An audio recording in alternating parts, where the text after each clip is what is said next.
So lads, Indiana Fever fans are just different.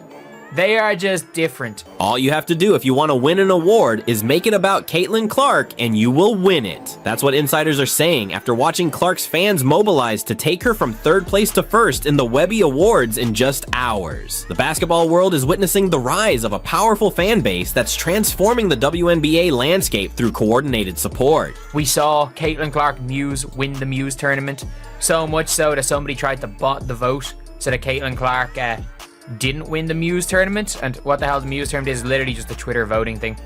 Like, people were buying botted votes to try and make sure Caitlin Clark didn't win. In the next few moments, you'll see how this single phenomenon turned into a social media revolution, creating a fan base as fiercely dedicated as Taylor Swift's legendary Swifties. While some players celebrate this new energy in women's basketball, others, like Angel Reese, have very different reactions. Indiana Fever's play-by-play announcer Pat Boylan casually shared on social media that the team's digital crew was up for some prestigious Webby Awards. One nomination specifically showcased Caitlin Clark's rookie season for best use of video. But here's where things get crazy. Our digital team is up for numerous Webby Awards, many of them featuring Caitlin Clark. Among them, we're an extremely tight race for best video. Caitlin Clark's historic rookie season has 28% of the vote. The leader has 30% of the vote. That's right. When Boylan first posted about the nomination, Clark's entry was sitting in third place with 28% of the votes, while the leader held a small but significant advantage at 30%. In the world of online voting competitions, this gap typically proves difficult to overcome. Clark wasn't even in second place, and based on typical voting patterns, she appeared essentially out of contention. Obviously, look, this is the vote. You can look at this category on the Webby Awards. I don't even know what the hell the Webby Awards are. Then came the unexpected twist that no one saw coming. Fever fans spotted Boylan's post and immediately sprang into action. Within just 2 hours, not days, not weeks, the entire competition flipped upside down. Clark's nomination rocketed from third place all the way to first, as fans rushed to the polls in unprecedented numbers. Well, they were in third place when this tweet happened. They're now winning. Social media lit up like a Christmas tree. People couldn't believe what they were witnessing in real time. The voting percentages changed so rapidly that users expressed complete disbelief in comments like, "Is this even possible?" And "I've never seen anything like this." Many compared the mobilization to something you'd see from the most organized fan communities in entertainment. But this was happening in women's basketball. Moved from third to first place within like 2 hours of this tweet. It is mad. The speed of this fan response was revolutionary. The surge happened so quickly that it completely defied the normal patterns of online voting competitions. The Fever fans completely transformed the outcome in a time window that most marketing experts would consider impossible. Everything's just voting for Caitlin Clark. We're only 2 points behind the leader in terms of percentage points, and now all of a sudden it has flipped from third to first. You're seeing it all on Twitter. What makes this even more remarkable is the sheer scale and speed of the mobilization. A massive coordinated effort from fans across different demographics and locations, all rallying within hours to support Caitlin Clark and the Indiana Fever. The Webby voting surge revealed a growing trend. When it comes to anything tied to Clark or the Fever, fans show up and dominate with an intensity that's hard to ignore. This kind of immediate and overwhelming response is reshaping how people view women's basketball fandom. It's a shift from traditional perceptions, as even the most celebrated WNBA stars haven't seen this level of rapid-fire support. Now fans are engaging with women's basketball with the same passion and power usually seen in major men's sports or iconic entertainment fan bases like Taylor Swift's Swifties or K-pop stans. All you have to do while being up for an award or anything is to just, you know, make it an award for Caitlin Clark, and the fans will be going absolutely berserk in terms of their voting, and they can seemingly win everything. The implications are huge. If Fever fans can alter the outcome of an award competition within hours, imagine what this means for merchandise sales, ticket demand, and broadcast ratings. This demonstrates a level of fan power that could fundamentally change how the business of women's basketball operates. I'm not joking when I say this. This is the basketball equivalent of the Swifties. The Clark effect is so powerful that experts are making a comparison that would have seemed impossible just months ago. What happens when a sport suddenly develops develops a fan base with the same dedication, organization, and immediate response capabilities as Taylor Swift's Swifties. We're witnessing this transformation in real time as WNBA analysts are now officially calling Fever fans the Swifties of basketball, a nickname representing a seismic shift in how women's sports fandom operates. Like, we can never forget that this happened. Like, it's hard to believe, like, it's hard to just wrap my head around just what is happening. Like, this was less than 3 months ago. It has been one of the wildest years ever. And this represents unprecedented fan support. The WNBA has literally never seen anything like this before. Traditional sports popularity typically builds over years, sometimes decades. A player gradually becomes a star, builds a following, increases their influence. But Clark's fans have completely shattered that timeline, creating a new blueprint for fan power that's leaving league veterans stunned. But it is like an equivalent to Swifties.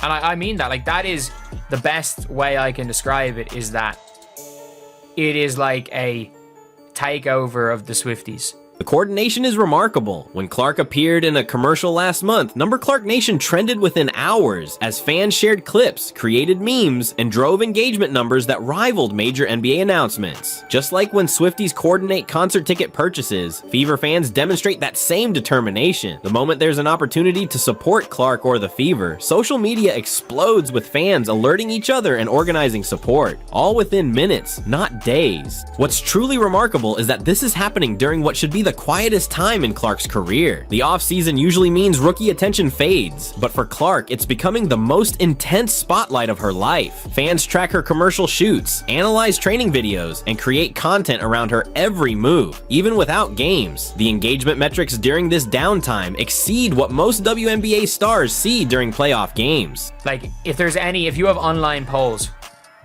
like, you better believe that there would be and Taylor Swift was up for the greatest artist of all time, the Swifties would go and rig it. It's like the K-pop fans. The Swifties' parallel extends to their fierce loyalty, defending their idol against criticism and mobilizing thousands within minutes when called upon. Both have mastered turning individual passion into collective action that gets results. Like, we also can't forget with the K-pop fans that like, the K-pop fans randomly just started voting Andrew Wiggins, and Andrew Wiggins got an all-star because of the K-pop fans. And this is like that. This is genuinely like that. This phenomenon is especially significant in women's basketball, a sport that has struggled for decades to achieve mainstream recognition despite amazing athletes and compelling storylines. And also, I actually think that the all-star voting next season is going to be Caitlyn, obviously one. I think number 2 is probably going to be Aaliyah again.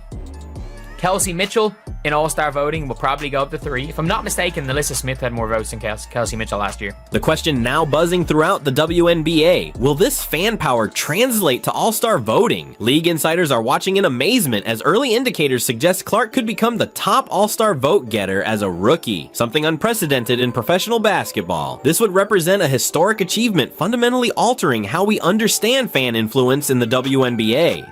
Because I have a weird feeling that the Fever fans voting for All-Stars are going to vote the Fever starting 5 and the Fever bench. Like, we are going to see, and I mean this, we are going to see Kate Martin in the top 10 voting again. Sources indicate Fever fans are mobilizing to support their entire team, not just Clark. We could see multiple Fever players receiving all-star recognition based on this fan movement's strength. These developments are sending shockwaves through the league. While many veterans and coaches celebrate this energy and attention, not everyone is thrilled. Players like Angel Reese appear frustrated by the changing dynamics, with social media posts suggesting she's struggling with this shift in fan power reorganizing the WNBA hierarchy. They are just different. And we've seen the stuff like Erica Wheeler's, like, the amount of things she ended up getting from Fever fans, like money towards her charity. That template we're talking about isn't just changing how people vote in online polls. It's transforming real lives in ways nobody anticipated. When Erica Wheeler launched her charity initiative, she expected the typical modest support that WNBA players usually receive. What actually happened left everyone involved completely speechless. Fever fans opened their wallets and showed up in numbers that charity organizers simply weren't prepared to handle. What began as a goal to raise $10,000 for inner-city youth youth programs ended with over $75,000 in donations and 3 times the expected volunteer turnout. This support extended far beyond Indiana locals. Wheeler's charity received contributions from across the entire country. As one donor from Seattle wrote, "I've never been to Indianapolis, but the Fever community inspired me to be part of something bigger than basketball." This nationwide wave of generosity proved that Fever fandom transcends geographic boundaries, spreading across America with remarkable speed. We at year 7 and the trajectory has changed. The world is watching us, and of course we gotta shout out Caitlin Clark. She has a big part of that, of why the world is watching us. We gonna give her flowers. She is who she is. Got to. That's a motherfucker. We gonna just put it out in the air. That's fine. But This phenomenon extends beyond Wheeler's initiative. Every charitable program connected to the Fever is experiencing this unprecedented level of support. Player foundations that typically struggled now see donation numbers that would impress established NBA charities. Community service events that normally draw modest crowds are packed with passionate supporters ready to contribute their time and resources. Meanwhile, many within the WNBA media ecosystem continue to downplay what's happening. It's just temporary excitement, they say. Just wait until the novelty wears off, they insist. Some commentators have suggested this surge in support is merely a fleeting moment that will quickly fade. They're watching for other players too, and you know, it's the league didn't grow because of Caitlin and all this stuff, and then you go and see all of these situations that are happening. And the only thing you can say is, like, I mean, whether or not you agree the league only grew because of Caitlin or not, the Caitlin Clark fans are not only good for the game, they are here to stay. These dismissive takes don't match reality. The engagement metrics tell a completely different story. Instead of the typical spike and drop pattern that accompanies momentary sports excitement, analysts are tracking sustained growth across every measurable metric. Social media engagement, charitable contributions, and community participation aren't waning. They're continuing to climb week after week, building momentum rather than losing it. We genuinely may not see again in sports, and it is always so funny looking at the WNBA media trying to, like, stop, not even, kind of almost put a stop to this. This sustained support raises a significant question. Can this fan power transform the entire landscape of women's basketball? Could the Fever phenomenon represent a fundamental shift in how people engage with women's sports more broadly? What the Fever fans are demonstrating is something critics have dismissed for decades, that women's basketball can generate passionate fan engagement equal to any major sport. The intensity, dedication, and real-world impact of their support is shattering long-held assumptions about women's sports fandom. They're actively reshaping what's possible through their collective power. This blueprint isn't exclusive to Indiana. Other WNBA franchises are studying the Fever fan base, recognizing that these strategies for community building and fan engagement could be implemented across the league. The Connecticut Sun are already experimenting with similar approaches, and the Seattle Storm are developing programs specifically designed to build the kind of committed community that's emerging in Indiana. To Paulie's article in GQ, there's a difference between great players and phenomenons. No one ever said Caitlin Clark wasn't, like, no one ever said there weren't ever great players before Caitlin Clark.